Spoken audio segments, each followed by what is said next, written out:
अगर peoples party समझती है कि ये कैनाल का मसला जो है वो सिंध के पानी के हक पर जो है वो डाका मारा जा रहा है, तो सदर पाकिस्तान एक और मीटिंग कर लेना, उसी तरह कह देना यार उसमें कि ना कपे छह कैनाल ना कपे, कहानी खत्म हो जाएगी।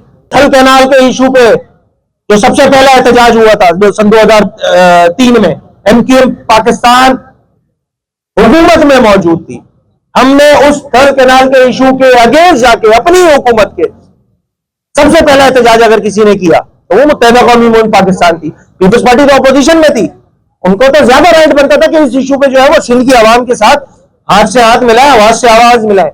उनको ख्याल आया था 12 दिन बाद, अगर फैक्ट्स और फिगर निकाल लेंगे तो अंदाजा हो जाएगा इसका। ये 6 कैनाल वाले मसले पर भी आप सब साथी हजरात जानते हैं कि पीपल्स पार्टी की जो अल्हम्दुलिल्लाह मुनाफकत है वो सबके सामने। वो फारूक भाई ने बोला था ना, मुंह इधर करते हैं तो वो अप्रूवल हो जाती है 6 कैनाल की, मुंह सिंध की जानिब घुमाते तो बोलते हैं ना कप्पे।